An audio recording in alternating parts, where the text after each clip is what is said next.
The lights in her New York apartment were soft and low, the hum of the city outside drifting in like a restless memory. Ellen Barkin sat alone, clutching a worn black and white photo, an image from long ago, back when she was Hollywood's fierce new face. Her gaze lingered on the young woman staring back at her. Bold, defiant, unafraid of a world that rarely welcomed women like her. Tonight wasn't about red carpets or fame, it was about reflection. The years had brought triumphs and bruises alike, the betrayals that stung, the battles fought behind closed doors, and the heavy cost of living life entirely on her own terms. Her story didn't begin with flashing cameras. Born Ellen Rona Barkin on April 16, 1954, in the Bronx, New York, she grew up far from the glamour she would one day command. Her father sold chemicals, her mother worked in a hospital, and their home was ordinary but alive with grit. It wasn't an easy place to dream big, but Ellen did anyway. As a kid, she devoured stories, fell in love with theater, and admired women who refused to be tamed. She had an edge, smart, grounded, and brimming with fire. She didn't come from wealth, but she had a kind of power no one could ever hand her. She studied history and drama at Hunter College, not chasing stardom, but chasing meaning. Acting, to her, wasn't fantasy. It was truth-telling. After college, she trained at the legendary Actors Studio in New York, where rejection became a familiar companion. Casting directors said she was too intense, too real, too different. But those very qualities, that smoky voice, that piercing stare, that fearless honesty would soon make her unforgettable. Her big break came in 1982 with Diner, the film that launched a generation of talent. As Beth, the frustrated young wife opposite Mickey Rourke and Daniel Stern, Ellen didn't just perform, she bared her soul. Audiences saw something rare, a woman both fragile and unbreakable. Hollywood took notice. Suddenly she was everywhere, not a polished angel, but a revelation amid the whirlwind of fame. Love found her and fellow actor Gabriel Byrne. They married in 1988, had 2 children, and for a while seemed unshakable. But behind the glamour, cracks began to form. Hollywood demanded too much, and their lives pulled in different directions.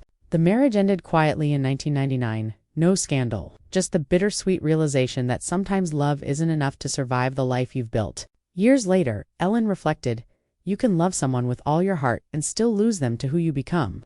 Professionally, Ellen was unstoppable. With films like The Big Easy, Sea of Love, and Switch, she proved she could be sultry, soulful, and strong all at once. Critics compared her to the icons of classic Hollywood women who commanded attention without asking permission. But as she hit her 40s, the scripts began to dry up. The same industry that once celebrated her now acted as if she'd aged out of relevance. Ellen didn't wait for permission to keep going. She pivoted, tackling television and theater with the same intensity that had defined her film career. Off-screen, her resilience was tested again. Her marriage to billionaire Ronald Perelman ended in a storm of publicity in 2006, but Ellen turned heartbreak into empowerment. She sold her jewelry collection at auction, walking away from luxury with her head held high.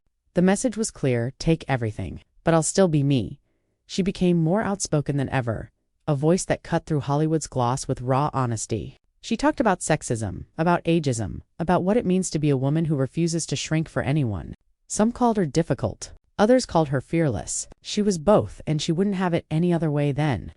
Just when many thought her story had quieted, Ellen Barkin roared back into the spotlight. Her performance in Another Happy Day reminded the world of her depth, while her role as Smurf, the ruthless matriarch in Animal Kingdom, reintroduced her to a new generation. The smoky voice, the piercing stare, the electric presence, they were all still there. She wasn't chasing youth anymore. She had evolved into something far more powerful.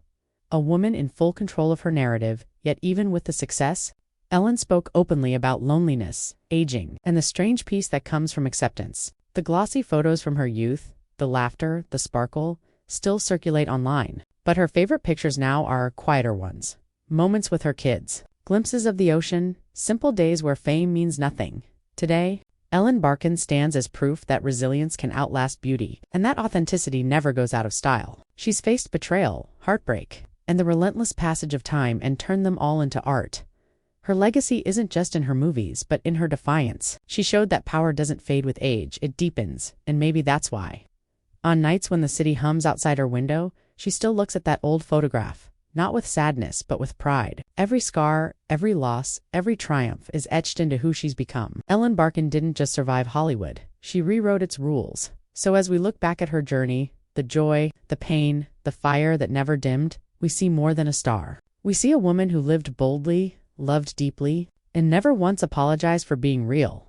If Elon's story moved you, don't forget to hit that like button, share your thoughts in the comments, and subscribe for more untold stories of Hollywood's most fearless women.